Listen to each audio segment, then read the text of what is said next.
Hi everyone, it's Gary Nicholson here for the Mountain Weather Information Service. This is your Planning Outlook video updated on Tuesday the 12th of December. In the short term, it's staying on the cold side. We've got a renewed push of northerly winds into Friday and Saturday, keeping temperatures well down across the mountains. Subtle changes then developing through into early next week. Eventually, it looks like we go into milder southwesterlies in the lead up to Christmas, and the hints through the Christmas and New Year period are looking very unsettled at this stage. More details on the longer range outlook in a moment, but first of all, in the short term, this is snow depth as of the middle of Saturday and shows pretty nicely where the snow is expected to be, and across many mountains, terrain then widely frozen and snow covered. You're barely really clawing your way to freezing or above in the next day or so, and on higher terrain, essentially you'll stay below freezing right the way through. Most accumulations then on the northern and northwestern Scottish Highlands. That's as those north-northwesterly winds come in. Some significant snowfalls again heading through Friday and perhaps into Saturday as well. But across much of the south of Scotland, across the Lake District, the Western Pennines, even into the Peak District, those higher tops, probably a good amount of snow cover on them, and across Snowdonia also. Here's a look at temperatures then, and this is the 850 millibar temperature graph. This is over the next week or so and focused on Glasgow just to highlight the trends across Scotland as a whole. The height that we find 850 millibars, as we often show you in these videos, is around 4,500 to 5,000 feet in the atmosphere, so it's a decent steer for those higher mountains. And the message is that the cold conditions staying with us in the short term, but look how things get warmer as we go through into next week, and could be an extensive thaw of most of the snow cover as we run towards Christmas. So not great news if you're wanting the current wintry weather to be preserved. Looking at those temperatures on the map and running through the sequence, starting off with the current time, or on Wednesday, we've got a brief push of less cold air in, but notice towards the northwest how cold temperatures extend back in, so you're back down to around -5 or a bit lower on those higher summits through late Wednesday into Thursday. We stay similar through Thursday daytime, then as the wind flow turns more northerly into Friday, those temperatures drop once again from the north, and across the very highest tops could go to -6 or lower for a time. And then as we go into the weekend and through Sunday, we just see the wind flow turn more southwesterly, and as we go into next week, that's where the milder air gets in properly. This is Monday through into Tuesday. Some uncertainty of the timing, but it's the idea that temperatures lift above freezing across all the mountains, freezing levels then above the summits, and that thaw may well develop. It may well go a little bit back and forth later in the week, but I think it's more freeze-thaw cycles, and the mountains are more rarely below freezing, certainly compared to the current time.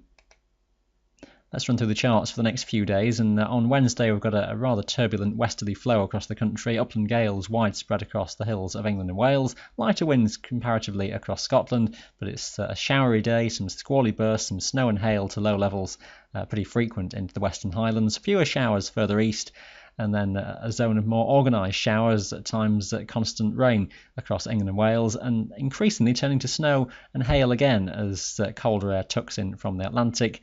As we run through into Wednesday night, those showers across the Pennines and Lake District increasingly snow to lower levels, which goes for Wales as well. As we go into Thursday daytime, we've got a bit of a tangle really. Detail is still uncertain. Basically the idea of being blustery and showery across Wales and much of the South Pennines, and some snow and hail mixed in with those. Across Scotland, a bit of an awkward one. We've got a weak front which may still be drifting around central and southwestern parts, and could give a zone of snow across some areas, all moving around quite slowly.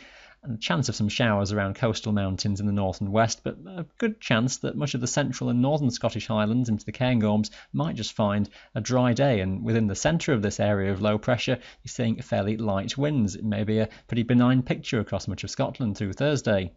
Just watch your local details though, things could change subtly. It's quite a complex picture for Thursday. Friday looks relatively more straightforward, the wind coming down from the north, and we've got showers across the northern Scottish Highlands, snow to low levels, and most frequent into the northwest Highlands and the northern Cairngorms. A few bands of showers feeding southwards into Wales, and just need to keep an eye on this little feature drifting southwards. Could organise some snow just moving across Wales, perhaps even the Pennines for a time early in the day, and the risk of upland gales associated with that. Otherwise, wind speeds on the mountains around 25-30 miles per hour, and that significant or severe wind chill where exposed, particularly in the far north. So it stays cold into Saturday. High pressure is trying to build from the west. We're just losing the intensity of that northerly flow, but it stays with us, feeding some snow showers into the far north of Scotland, into the Cairngorms, areas around the Lecht, seeing some frequent snow most likely, and a few shower bands still around the Irish Sea as well. But away from these areas, a lot of dry and bright weather, some superb visibility with that Arctic air mass back across the country. Bitterly cold though in most of the glens and the valleys, well below freezing overnight and through into Sunday morning. Could be some isolated freezing fog patches around as well. I think on the whole Sunday looks a cold, fairly quiet day as pressure remains quite high, but we're watching for fronts coming in from the Atlantic which herald the change into the new week.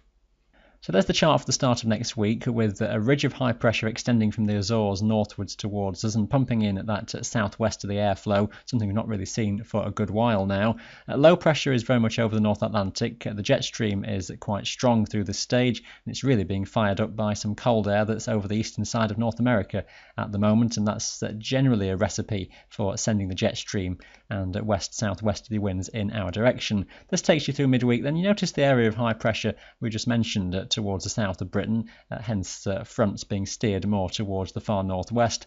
But all in all, it looks as though we're into that fairly mild airstream as we go through that week ahead.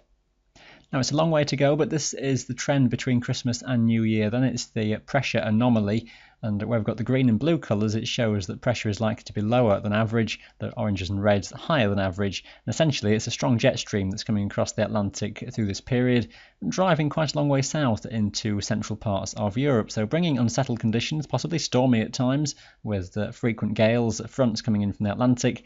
What may happen though is if we get colder air just drawn in more from the northwest, say from around Greenland, that we could go into cooler, colder conditions on the mountains again, and maybe a bit of back and forth of temperatures, perhaps more sustained colder air getting back into the mix. So just that watch for going chillier again after that mild spell before Christmas.